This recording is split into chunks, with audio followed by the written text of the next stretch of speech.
Hey, it's Adam with Oasis Optimization. I was recently at a conference and this came up where an e-commerce business owner was asking one of the presenters, how do I know what to talk about in emails? They said, I've got some emails, I've got some automations, we've got somebody who does some part-time. So there were some other things that they need to work on, but it was a good question and one that was interesting because a lot of the other people, they were kind of nodding their heads and like, yeah, I'm not always sure what we should write about or even how to come up with the ideas.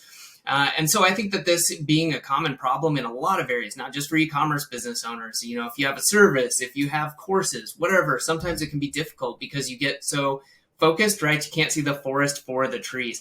So I've got a few tips today to help out with that and literally make this so much easier and potentially help you decrease the amount of money you have to pay, whether that's to an agency, a freelancer, or if it's yourself, the amount of time that it's going to take up. Time is money.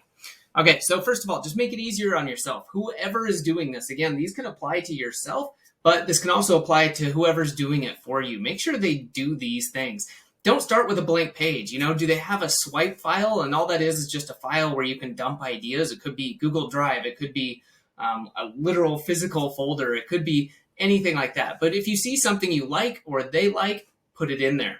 It could be an email folder where when you get emails you like for ideas, you just put them into that folder.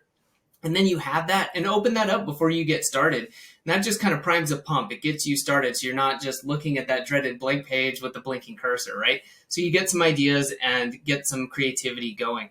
Now, the other thing I want to say about this is to come up with ideas, think outside of just your product or service. I've actually got a chapter in the book I wrote on this. I believe it's chapter 3, but how and what to write. And the analogy I use is coffee. As a coffee drinker, I think that this is a good example, but it can apply anywhere.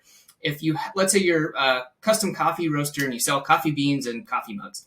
Okay, well, the temptation is to write about that all of the time, but think about the actual customers there. If somebody drinks coffee, might they be interested in other things besides just hearing about your coffee and coffee mugs, right?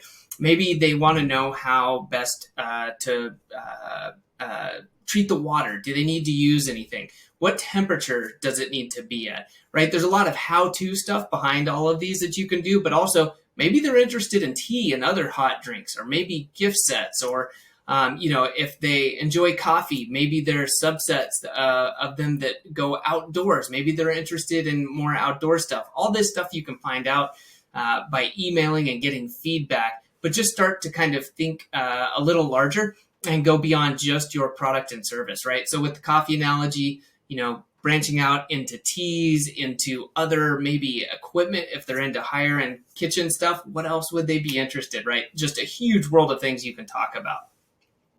And then as far as getting down to the writing, use a basic framework, okay? If you don't have one, I think one of the most simple ones I've ever seen for myself is just hook, story, offer. And it's kind of fractal. You can use this all over the place, but I like it because it's 3 things. It's super easy to remember. It's hard to forget.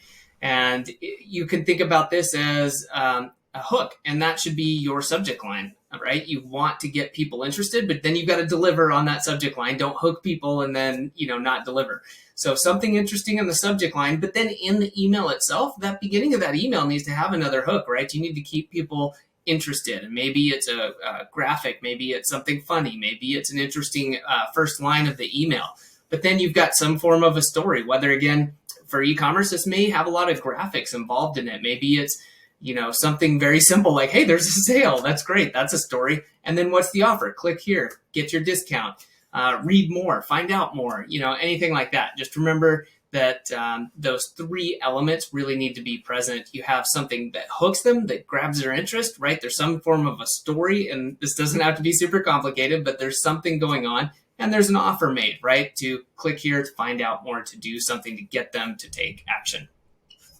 And last but not least, listen to your subscribers, right? What's getting opens? What's getting clicks? What's getting responses? Are you asking for responses, right? And then just double down on what's working. It's going to be pretty clear. Hey, when we put out this type of an email, we get a really good response, When we ask people to do X, Y, or Z, it just kind of falls flat and people don't really enjoy it. So let's move back over to here. What's working? How can we do more of that and get more results like that? So I guarantee you, if you follow these tips, whether it's for yourself, it's with a freelancer, it's an employee with an agency, you're going to get better results with your email. Thanks for watching. I'm Adam Moody with Oasis Optimization. If you'd like to get in touch, talk e-commerce email with me, or get help for your e-commerce business, you can find me at oasisoptimization.com.